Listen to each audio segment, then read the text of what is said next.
اپنے اندر وہ میرے اعلیٰ حضرت فاضل بریلوی رحمۃ اللہ تعالیٰ علیہ حج کے لیے تشریف لے جا رہے تھے، طوفان آ گیا، دریا میں مد و جزر ہے۔ آپ کو پتہ ہے جب تھوڑا سا حالات خراب ہوتے ہیں تو لوگوں کو فٹافٹ دعائیں التجائیں یاد آتی ہیں، لوگوں نے اللہ کے ساتھ دکھوں کا رشتہ رکھا ہوا ہے، کمزوریاں آتی ہیں تو فٹافٹ لوگوں کو عبادات یاد آتی ہیں، اور جب خوشی آتی ہے تو پھر لوگ معاذ اللہ تعالیٰ شیطان کو راضی کرتے ہیں۔ اب یہ جو خوشیوں کا رشتہ ہے یہ سارا اسی کے ساتھ رکھا ہے۔ ذرا مد و جزر آنے لگا، طوفان آنے لگا دریا میں تو لوگ تڑپنے لگے، دعائیں کرنے لگے۔ اعلیٰ حضرت کی خدمت میں بھی لوگ آئے، آپ بھی جہاز میں، بحری جہاز میں بیٹھے تھے، حضور دعا کرا دیں۔ تو اعلیٰ حضرت فرمانے لگے کچھ بھی نہیں ہوگا، دعائیں کرو، وظائف پڑھو، لیکن انشاءاللہ یہ دریا کے کنارے جائے گا جہاز اور ہم بخیر و عافیت پہنچیں گے۔ کہا حضور آپ دعا کرا دیں۔ فرمایا میں کرا دیتا ہوں لیکن پریشان ہونے کی ضرورت نہیں ہے۔ لوگ شکوہ کرنے لگے کہ ہم دعا کے لیے کہہ رہے ہیں اور وہ یہ کہہ رہے ہیں کہ آپ پریشان نہ ہوں۔ چلیے کچھ لوگوں نے تنقید بھی کر ڈالی، تنقید آسان کام ہے، ذرا جلدی ہو جاتی ہے، تنقید بھی کر ڈالی کہ دعا کے لیے کہا تھا لیکن اس طرح انہوں نے نہیں کرائی جیسے کرانی چاہیے تھی۔ لیکن قربان جائیے تھوڑا ہی وقت گزرا تو دریا کا طوفان تھم گیا۔ جن لوگوں کا خیال تھا نا کہ اب بچیں گے نہیں، معاذ اللہ ڈوبیں گے، وہ بھی کنارے تک لگ گئے۔ اب آہستہ آہستہ حالات بدلتے ہیں تو شرمندگیاں بھی آتی ہیں، لیکن گیا ہوا وقت نہیں لوٹا کرتا۔ قریب گئے، معذرت کرنے لگے، حضور غلطی ہو گئی، برا سوچا، کچھ کی زبانوں سے برے جملے بھی نکل گئے، پر آپ بتائیے آپ کو کیسے یقین تھا کہ یہ اس جہاز کو حادثہ نہیں ہوگا، یہ کنارے تک جائے گا؟ تو اعلیٰ حضرت فرمانے لگے جو دعائیں میرے نبی پاک علیہ السلام نے بیان کی ہیں میں نے بیٹھتے ہی ساری تلاوت کر لی تھی۔ یہ کیسے ہو سکتا ہے کہ نبی کریم علیہ السلام کا فرمان درست نہ ہو؟ تو میرے یقین کامل نے دیکھیں نا مدینے میں زلزلہ آ گیا تو انسان کا یقین اگر مضبوط ہو، کردار اگر پختہ ہو، اسے خبر ہو کہ میں کیا ہوں، پھر خوف کاہے کا؟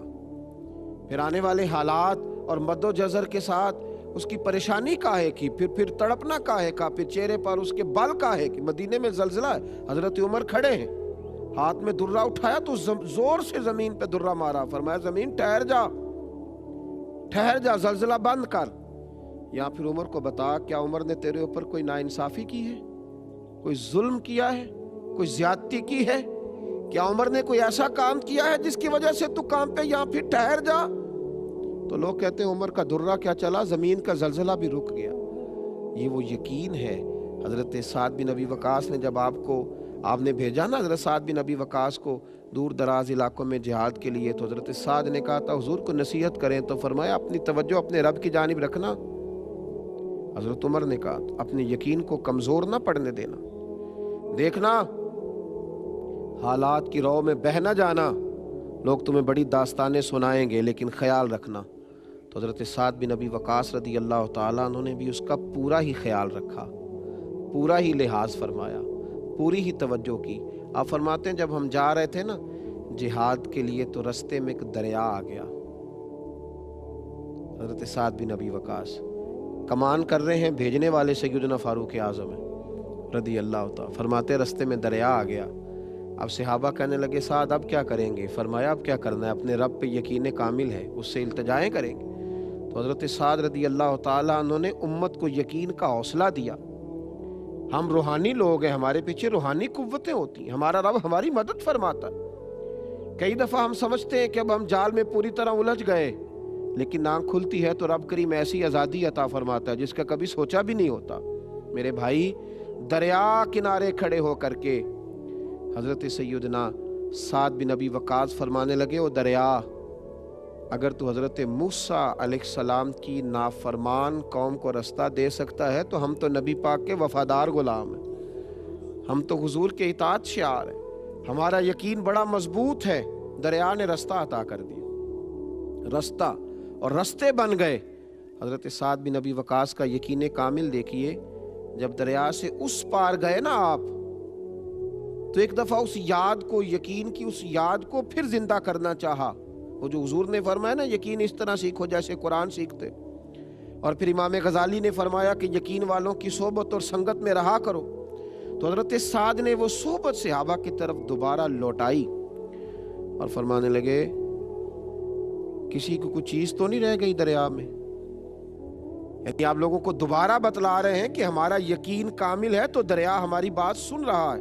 فرمایا کچھ چیز تو نہیں رہ گئی کسی کی، کچھ چیز تو نہیں رہ گئی؟ ایک صحابی نے کہا میرا مٹی کا پیالہ رہ گیا۔ تو حضرت سعد بن ابی وقاص رضی اللہ تعالیٰ انہوں نے دریا کی طرف دیکھا تو فرمانے لگے ہم نبی پاک کے غلام ہیں، چل ہمارا پیالہ بھی واپس کر دیں۔ تو دریا نے وہ پیالہ بھی لہروں نے باہر پھینک دیا۔ یقین کی دولت آپ کو جوان رکھتی ہے۔ مسلمان کے لیے سب سے بڑا ہتھیار اس کا یقین ہے، سب سے بڑا ہتھیار۔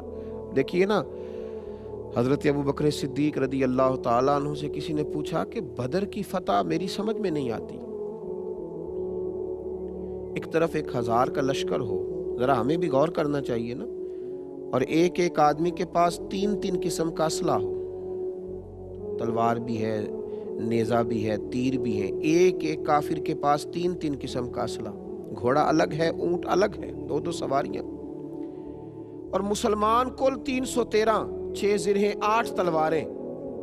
کہا ابو بکر یہ سمجھ نہیں آتی کیسے کامیابی ہوئی؟ تو جناب صدیق اکبر فرمانے لگے یہ میرے نبی پاک کا یقین کامل ہے، یہ حضور صلی اللہ تعالی علیہ وسلم کے سجدوں کی برکت ہے، یہ نبی پاک کی وہ ایک رات کی عبادت کی لذت ہے۔ فرمایا محبوب بدر کی رات عشاء کی نماز پڑھ کے مصلی پہ بیٹھے تھے اور ساری رات رب سے مدد کا سوال کرتے رہے اور کہتے رہے مالک تو نے کہا نہیں تھا تو مدد کرے گا، اور حضور عرض گزار ہوئے اے اللہ یہ میری 313 کل کمائی میں لے کر کے آ گیا ہوں، مالک اگر آج یہ شہید کر دیے گئے تو قیامت تک کون تیرا ذکر کرے گا؟ حضرت صدیق اکبر رضی اللہ تعالیٰ عنہ فرماتے ہیں جب سحری ہوئی تو میں نے ایمان کی قوتوں اور یقین کی لذتوں کو دیکھا، اور میں نے اللہ کی مدد کو اترتے ہوئے دیکھا، اور میں نے فرشتوں کو اترتے ہوئے دیکھا۔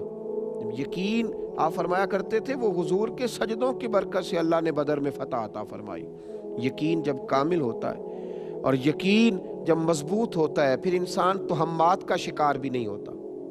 یہ توہمات ہے نا، یہ بلی رستہ کاٹ گئی ہے، یہ دودھ گر گیا ہے، یہ فلاں نے ایسے کہہ دیا ہے، ذرا کوئی آدمی آپ کو بات سنا دے گا چہرہ اچھا نہیں لگ رہا، اسی وقت لوگ خراب ہو جائیں گے، بگڑ جائیں گے، یہ کمزوری ہے۔ تھوڑا یقین پیدا کریں۔